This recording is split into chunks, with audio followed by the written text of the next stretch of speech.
வணக்கம். இன்றைய மாவட்ட செய்திகள். தமிழ்நாடு பட்டாலியன் 2 CTC NCC சார்பில் ஏ சான்றிதழ் தேர்வு கோவை புனித மைக்கேல் மேல்நிலைப்பள்ளி வளாகத்தில் நடந்தது. இந்த தேர்வில் 21 பள்ளிகளில் இருந்து 200 மாணவிகள் உட்பட மொத்தம் 650 NCC மாணவர்கள் கலந்து கொண்டனர். இத்தேர்வில் எழுத்து தேர்வு, ஆயுத பயிற்சி தேர்வு, மேப் ரீடிங் மற்றும் ராணுவ கலைத்திட்டம் சார்ந்த பயிற்சிகளுக்கான தேர்வுகள் நடத்தப்பட்டன. மாணவர்களின் திறன், ஒழுக்கம் மற்றும் ராணுவ அறிவை மதிப்பீடு செய்யும் வகையில் தேர்வுகள் அமைந்திருந்தன. இந்த தேர்விற்கான அனைத்து ஏற்பாடுகளும் கமாண்டிங் ஆபீசர் மோஹித் சௌஹான் வழிகாட்டுதலின் பேரில் தேசிய மாணவர் படை அலுவலர் பாக்கியநாதன் செய்திருந்தார். விருதுநகர் மாவட்டம் கரியாப்பட்டி சாலை இலுப்பைக்குளத்தை சேர்ந்தவர் ராஜகோபால்.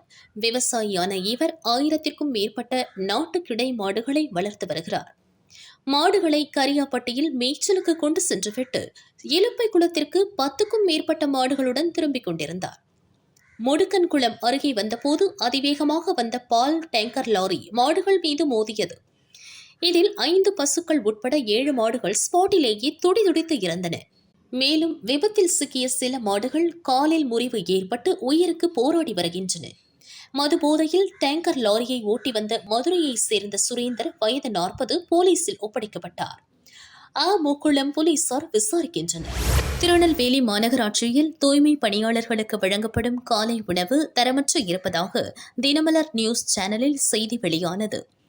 இதுகுறித்து மாநகராட்சி தச்சநல்லூர் மண்டல உதவி கமிஷனர் மகேஸ்வரி நேரடி கள ஆய்வு மேற்கொண்டார். இன்று காலை நடைபெற்ற ஆய்வில் தூய்மை பணியாளர்களுக்கு வழங்கப்படும் காலை உணவின் தரம் குறித்து உதவி ஆணையர் நேரில் சரிபார்த்தார். மேலும் உணவை சாப்பிட்ட பணியாளர்களிடம் நேரடியாக கருத்துக்களை கேட்டறிந்தார். அப்போது தூய்மை பணியாளர்கள் தற்போது வழங்கப்படும் உணவு தரமாகவும் சுவையாகவும் இருப்பதாக தெரிவித்தனர். நான் தச்சநல்லூர் மண்டலம் வையாபி நகரில் வேலை பார்க்க 5 வருஷமா. எனக்கு காலை வீட்டில் சமையல் பண்ண முடியாதனால ஐயா காலை உணவு திட்டம் ஆரம்பித்ததுனால இப்போ நாங்கள் 8 மணிக்குள்ள வந்து சாப்பிட்றதுனால எங்களுக்கு காலை உணவு திட்டம் முதலமைச்சர் கொடுத்தா ரொம்ப இதாக இருக்குது, யூஸாக இருக்குது. ஐயாவுக்கு ரொம்ப நன்றி.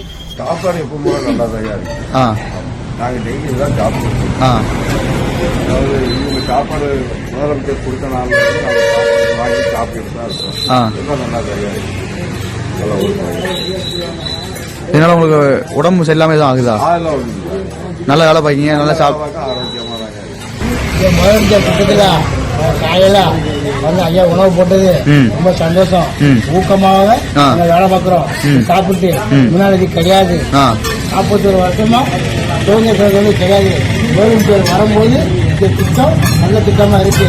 தூய்மை பண்ணனாலும் சுற்றுலா பயனாலும் ஏங்கால இந்த காலை உணவு சாப்பிட்டு வேலை பார்க்க திட்டம் நல்ல திட்டம் இது. கடைக்கு வந்து அதை செயல்படுத்தணும். மேலும் முதல்வர் இத்திட்டத்தை தொடர்ந்து செயல்படுத்த வேண்டும் என தூய்மை பணியாளர்கள் வேண்டுகோள் விடுத்தனர். தூய்மை பணியாளர்களுக்கு வழங்கப்படும் உணவின் தரம் உறுதி செய்ய நடவடிக்கை எடுக்கப்படும் என அதிகாரிகள் தெரிவித்தனர்.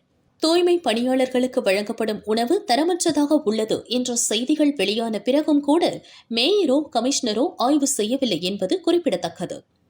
கட்டிங் கமிஷன் அடிப்படையில் தரமற்ற உணவு வழங்குவதாகவும் உணவுக்கு பதிலாக பணமாக கொடுத்தால் குடும்ப வறுமையை தீர்க்க உதவும் எனவும் தூய்மை பணியாளர்கள் பலர் வேண்டுகோள் விடுத்தனர். நீலகிரி மாவட்டம் குன்னூர் சிம்ஸ் பூங்காவில் ஆண்டுதோறும் ஏப்ரல் மே மாதங்களில் கோடை சீசன் களை கட்டும். சுற்றுலா பயணிகளை கவர்வதற்காக பல வண்ண மலர் நாற்றுகள் நடவு செய்யப்படுகிறது. இந்த ஆண்டு கோடை சீசனுக்காக 4.5 லட்சம் மலர் நாற்றுகள் நடவு செய்ய தோட்டக்கலைத்துறை திட்டமிட்டுள்ளது. இதற்காக இன்று பூங்காவின் முகப்பு வளாகத்தில் சிறப்பு பூஜைகளுடன் நடவு பணிகளை தோட்டக்கலைத்துறை இணை இயக்குநர் சிபிலா மேரி துவக்கி வைத்தார். அவர் கூறுகையில், இந்த ஆண்டு ஏப்ரல் மே மாதம் கோடை சீசனில் சுற்றுலா பயணிகளை கவர 4.5 லட்சம் மலர் நாற்றுகள் நடவு செய்யப்பட உள்ளது. ஜப்பான், அமெரிக்கா, ஜெர்மனி, பிரான்ஸ் உட்பட வெளிநாடுகளில் இருந்து 125 மலர் நாற்றுகள் கொள்முதல் செய்யப்பட்டுள்ளது. கடந்த ஆண்டு 4.25 லட்சம் சுற்றுலா பயணிகள் வந்த நிலையில் இந்த ஆண்டு அதிக அளவில் சுற்றுலா பயணிகள் வருகை தருவர் என எதிர்பார்க்கிறோம் என்றார். திருவண்ணாமலை மாவட்டத்தை சேர்ந்தவர் சத்யராஜ், வயது 34, மனைவி நதியா, 2 வயது மகள் உள்ளார். சத்யராஜ் கடந்த 2013ஆம் ஆண்டு போலீஸாக தேர்வு செய்யப்பட்டு கடந்த 13 ஆண்டுகளாக திருவள்ளூர் ரிசர்வ் போலீஸில் பணியாற்றி வந்தார். இன்று காலை சத்யராஜ் திருவள்ளூர் மாவட்ட ரிசர்வ் லைன் மைதானத்தில் ஆயுதப்படை அணிவகுப்பில் பங்கேற்றார். அணிவகுப்பு முடிந்து நடந்து செல்லும் போது மயக்கமடைந்து கீழே விழுந்தார். அருகில் இருந்தவர்கள் திருவள்ளூர் அரசு ஹாஸ்பிட்டலில் அட்மிட் செய்தனர்.